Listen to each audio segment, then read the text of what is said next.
Berawal dari laporan Chandra, warga Jalan Aibtu Wahab, Kelurahan Tuan Kentang, Kecamatan Jakabaring, Palembang, yang disiram dengan air keras atau cuka parah di lorong sawah 1, Kelurahan 15 Ulu, Kecamatan Jakabaring, Palembang. Akhirnya anggota Opsnal Unit Pidum dan Tekap 134 Satreskrim Polrestabes Palembang berhasil menangkap tersangka, yakni ibu rumah tangga bernama Dila Rindiani, 22 tahun, warga Kelurahan 1 Ulu, Kecamatan SU1 Palembang, saat berada di rumah temannya beberapa hari yang lalu di Jalan Paki Usman, Kelurahan 1 Ulu, Kecamatan Seberang Ulu 1 Palembang. Kapolrestabes Palembang Kombes Pol Haryo Sugihartono didampingi Kasareskrim AKBP Haris Dinza mengatakan bahwa motif tersangka menyiram korban dengan air keras lantaran kesal dan jengkel terhadap korban karena melakukan sesuatu perbuatan tidak terpuji dan tidak senonoh dilakukan korban. Peristiwa kejadian itu bermula ketika korban mencari temannya yang tak lain adalah suami tersangka yang meminjam perangkat handphone milik anaknya.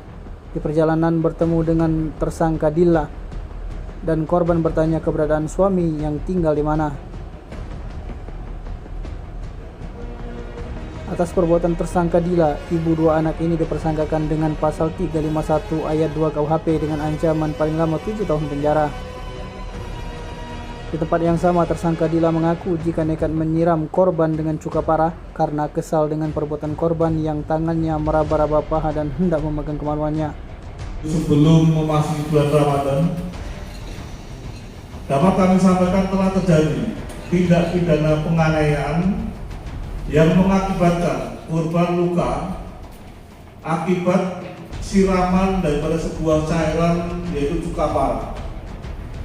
Rekan-rekan sekalian yang saya hormati, tindak pidana yang telah dilakukan ini motifnya adalah jengkel, jengkel dari pihak tersangka karena tersangka merasa ada satu perbuatan yang tidak terpuji yang dilakukan oleh korban, yaitu dengan melakukan tindakan yang tidak senonoh, sehingga saat ini secara spontanitas yang bersangkutan melakukan tindakan penyiraman cuka parah.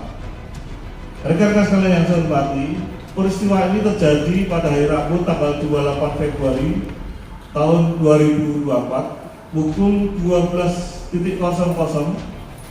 di mana pada saat itu korban, yaitu saudara Cik Pilar, saya ulangi, korban adalah saudara.